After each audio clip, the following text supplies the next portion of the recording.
அத்தியாயம் 29. வழிமாறிய கப்பல். சூறாவளி காற்று பலமாக வீசியது. பிரம்மாண்டமான அலைகள் கடலை புரட்டி போட்டு கொண்டிருந்தன. ஆபுத்திரன் பரபரப்பாக கப்பலின் மேற்பகுதிக்கு ஓடி வந்தான். என்ன ஆயிற்று தெரியவில்லையா?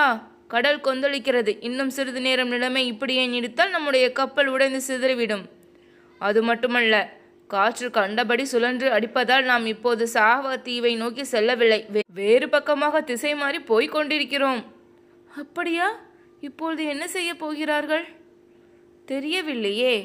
பயணிகள் இப்படி பரபரப்பாக பேசிக் கொண்டிருந்த போது மாலுமிகள் அந்த கப்பலை காப்பாற்றும் தீவிர முயற்சியில் இருந்தார்கள். எப்படியோ பாய்மரம் இறக்கப்பட்டது. கப்பல் வேறொரு திசையில் மிதந்து சென்றது. கடைசியாக அவர்களுடைய கப்பல் மணிப்பல்லவ தீவில் கரை தட்டி நின்றது. எல்லோரும் உயிர் பிழைத்த நிம்மதியுடன் கீழே இறங்கினார்கள். இது என்ன இடம்? இங்கே மனிதர்கள் யாரையும் காணவில்லையே. ஆமாம், ஆனால் இயற்கை எழில் ரொம்ப பிரமாதமாக இருக்கிறது. அது சரி, இன்னும் எவ்வளவு நேரம் நாம் இங்கே தங்க வேண்டியிருக்கும்? அதிகமில்லை. கடல் அமைதியானதும் நாம் மறுபடி புறப்பட்டு விடலாம். ஆபுத்திரன் மணிப்பல்லவ தீவின் வெள்ளை மணலில் மெல்ல நடக்க ஆரம்பித்தான்.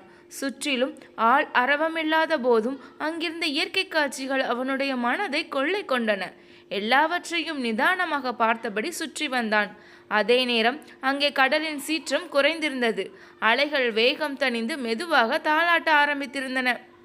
நாம் புறப்படலாம் என்றார் ஒரு மாலுமி. எல்லோரும் மறுபடி கப்பலில் ஏறுங்கள். கடற்கரையில் காத்திருந்த பயணிகள் பரபரப்பாக ஓடி வந்தார்கள்.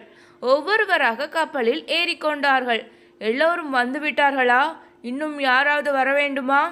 கப்பலில் இருந்த ஒருவர் கடற்கரையை எட்டி பார்த்தார். அங்கே யாரும் இல்லை. எங்கேயோ தொலை தூரத்தில் இயற்கை காட்சிகளை ரசித்து கொண்டிருந்த ஆபுத்திரன் அவர் கண்ணில் படவில்லை. எல்லோரும் வந்தாயிற்று, பலமாக குரல் கொடுத்தார் அவர். கப்பல் புறப்படலாம். சில நிமிடங்களுக்கு பிறகு பாய்மரம் உயர்ந்தது. அந்த கப்பல் மீண்டும் தன்னுடைய பயணத்தை தொடங்கியது. அத்தியாயம் 30. உண்ணாவிரதம். என்னுடைய கப்பல் எங்கே? ஆபுத்திரன் அதிர்ந்து நின்றான். ஒருவேளை வழி தவறி தீவின் வேறு பக்கத்துக்கு சென்று விட்டோமோ என்று நினைத்து குழம்பினான். இல்லை, இந்த இடம்தான். கடற்கரை எங்கும் மக்களின் கால் தடம் தெரிகிறதே. இதோ இங்கேதான் சற்று முன்னர் ஒரு பிரம்மாண்டமான கப்பல் நின்று கொண்டிருந்தது. இப்போது அது எங்கே? ஒருவேளை நான் இங்கே இருப்பதையே மறந்தவர்கள் புறப்பட்டு சென்று விட்டார்களோ? என்ன செய்வது என்று புரியாமல் அங்கும் இங்கும் ஓடினான் ஆபுத்திரன். கடைசியில் உண்மை அவனுக்கு உரைத்தது. கப்பல் ஓய்விட்டது. இனி இந்த தீவில் நான் மட்டும்தான். ஆபுத்திரன் தன் கையில் இருந்த அமுத சுரபியை கண்ணீரோடு பார்த்தான். இந்த புனித பாத்திரத்தை கொண்டு சாவகத்தீவு மக்களுக்கு அன்னம் படைத்து உயிர் கொடுக்க வேண்டும் என்று நினைத்தேனே. இப்பொழுது அந்த ஆசை நிராசையாகிவிட்டதே. ஆளில்லாத இந்த தீவில் இனிமேல் அமுத சுரபி எதற்கு? நான் ஒருவன் மட்டும் வயிறு புடைக்க சாப்பிடுவதற்கா? வேண்டாம். தெய்வம் தந்த இந்த பாத்திரத்தை அப்படி அவமானப்படுத்துவது முறையல்ல. அமுத சுரப்பியை கொண்டு உலகத்திற்கு அறம் செய்ய முடியாத நான் உயிர் விடுவதுதான் நியாயம். ஆபுத்திரன் உறுதியோடு எழுந்து நின்றான். மணிப்பல்லவ தீவில் இருந்த கோமுகி என்ற குளத்தின் கரையை சென்றடைந்தான். அதனை வணங்கி நின்றான். இணையற்ற அமுத சுரப்பியே, உன்னை இந்த பொய்கையில் விடுகிறேன். வருடத்திற்கு ஒரு முறை நீ மேலே எழுந்து தோன்றுவாயாக என்றான் ஆபுத்திரன்.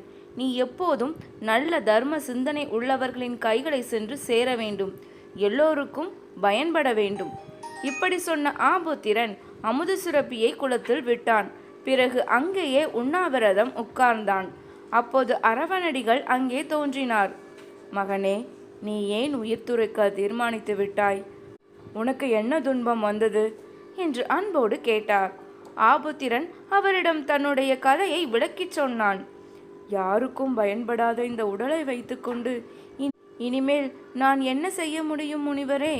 அதான் உண்ணாவிரதம் இருந்து உயிரை விடுவதாக முடிவு செய்து விட்டேன். தெய்வத்திடம் நான் வேண்டிக் கொள்வதெல்லாம் ஒரே ஒரு விஷயம்தான். அடுத்த பிறவி என்று ஏதாவது இருந்தால் அப்பொழுதும் நான் இதே போல தர்ம சிந்தனையோடு பிறக்க வேண்டும். எல்லோருக்கும் உதவி செய்ய வேண்டும். அவர்கள் முகம் மலர்ந்து சிரிப்பதை பார்த்து மகிழ்ச்சி கொள்ள வேண்டும். அத்தோடு ஆபுத்திரனின் அந்த பிறவி முடிந்தது. கடைசி நேரத்தில் அவனுடைய மனதில் தோன்றிய அவனது காட்சி அவனது தாய் சாலி அல்ல, அந்த பசுமாடு.